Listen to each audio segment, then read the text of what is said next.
Hello and welcome to video number 6 of our 10 video playlist series discussing diet ideas and theories and concepts that I no longer believe. And in today's video, I want to address a couple things. Number 1, that raw vegans need less sleep. Number 2, that raw vegans need less water. And number 3, the fact that you have to be 100% raw before you notice any benefits. So let's dive into those 3 in this video.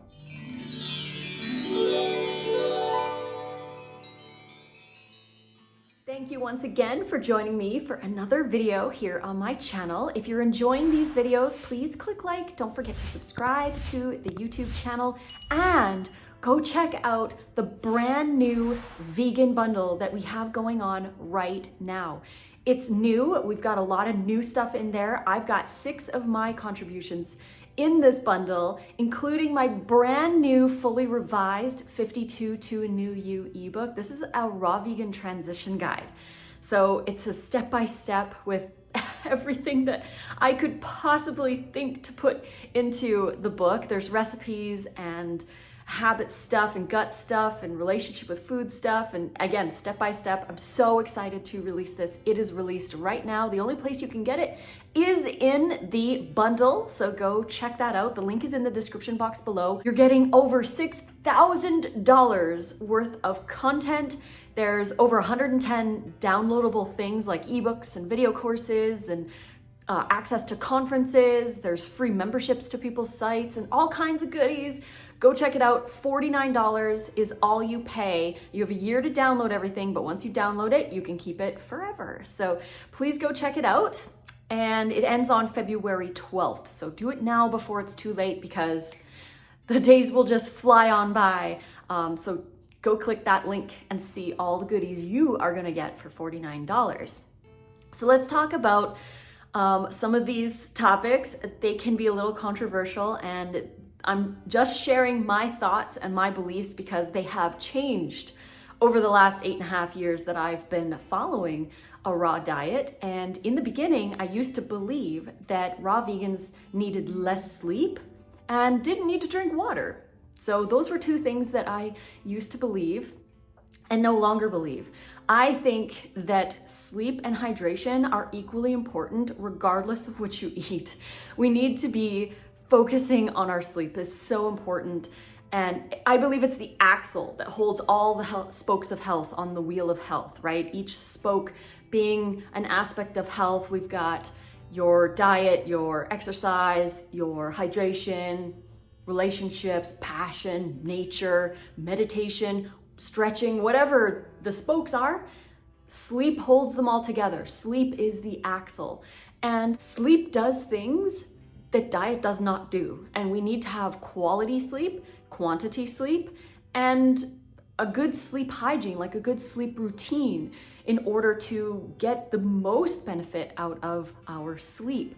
So I think, and this is just, again, my opinion based on the stuff that I've observed and things I've read, that when you're sleeping less than 6 hours a night, there's new research linking it to Alzheimer's. And I think people think that if they eat a raw diet, they're automatically immune to all disease. But there's so many other aspects to health that we need to look at, and not just diet, There's so many other things, including sleep. So if you're sleeping less than 6 hours, you are higher risk for Alzheimer's, you're at higher risk for cardiovascular disease. There's so many things that you're at higher risk for when you're not sleeping properly. And just because you eat a raw diet does not mean that you need less sleep. Sleep is the only thing that clears the lymphatic system in our brains. Diet can't do that. We need to have adequate amount of hours of sleep in order to clear that out. So it's really important to focus on proper sleep hygiene and getting good quality sleep. I talk a lot about this in my 52 to a New You ebook, which I mentioned is currently only available in the bundle. It'll be available after, but right now you can only get it if you buy the bundle. And I talk about different things that you can do to improve your sleep and work on getting that better sleep hygiene, because it's so incredibly important. And it's my opinion what I've observed is that the vast majority of people that I do one-on-one coaching with or talk to in the DMs, the vast majority, I'm talking like 90+%, are under eating. And when you are under eating, your body is kind of in like this starvation kind of mode, famine mode, where it won't sleep enough because it's expecting or waiting for more fuel. So it's harder to sleep when you're under eating. And this I learned from the different books that I've been reading. A really good one to read is Why We Sleep by Matthew Walker. That one is phenomenal. I highly, highly recommend it. And that's the book that started me on really focusing on improving my sleep. That's why Nate and I go to bed around 9 and then we try to get up around 5:30. It varies. Obviously, we do still allow life to be. Like if we're over at a friend's house, we'll stay up a little later. Or what have you. If I'm working on something, like I put so much time into my 52 to a new you transition guide. Some nights I was staying up until 10:30, and I know that doesn't sound late for some people, but it's really late for me. I feel like it's like 1 a.m. because we go to bed so early. But we've had to work on it, and it's a daily practice. The other thing is the water. There's people who say that when you're eating a raw vegan diet, you don't need water because you're eating your water, which I agree with. The water found in fruits and vegetables is one of the highest sources of water, but that does not mean that we should stop drinking water, especially if you live in a dry or hot climate or you're doing a lot of exercise. We still need to drink water. Just find the water that you like. We use reverse osmosis. If you like distilled, whatever water you like, drink more of it and stay extra hydrated. Again, just because you eat lots of raw food does not mean that you are getting enough water just from the foods you eat, especially, as I mentioned, the majority of people aren't eating enough anyways on a raw diet, so they're still not getting enough hydration. It's really important to stay hydrated. I personally aim to drink about 3 liters of water a day, and it's close to a gallon during the summer when it's really hot or when we're doing a lot of exercise like hiking or whatever. Hydrating is so important. And the third thing for this video that I wanted to talk about is that I used to believe that you had to be 100% purely perfect raw in order to get any benefits, which isn't true, because anyone on the standard North American diet, if they start slowly adding more raw foods, more plant foods into their diet, they'll notice something, whether it be small or big.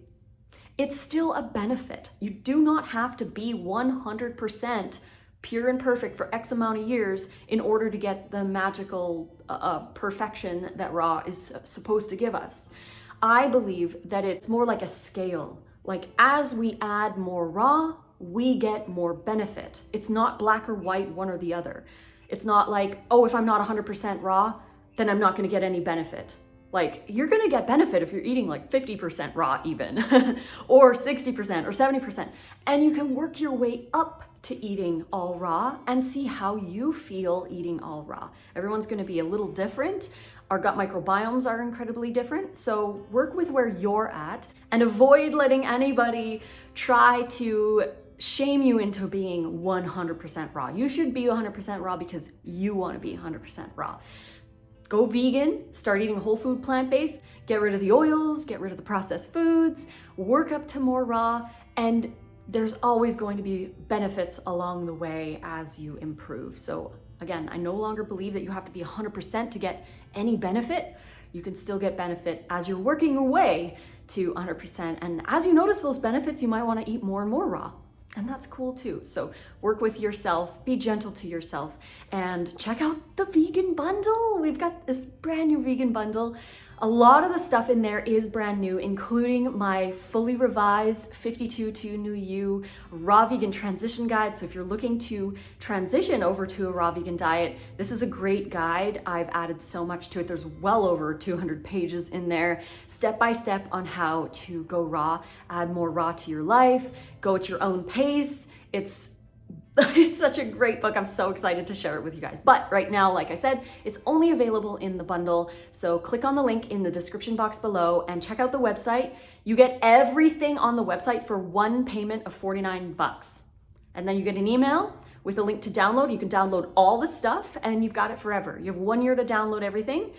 And you're getting over $6,000 worth of content. There's 12 plant-based doctors in this bundle. There's conferences, like access to like 40 hours worth of video. There's video cooking classes, and there's lots of raw vegan content in here. There's fitness guides, there's a yoga teacher training. You gotta go check out the website to see everything that you're getting.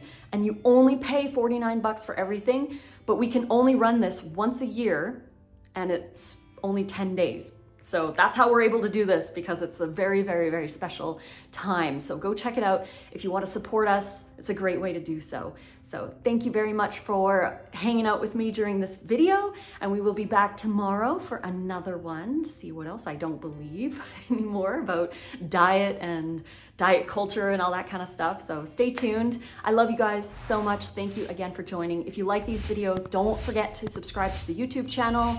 Click like, comment below if you had an aha moment. I like hearing your key takeaways from the videos. And until then, I love you and fruit on.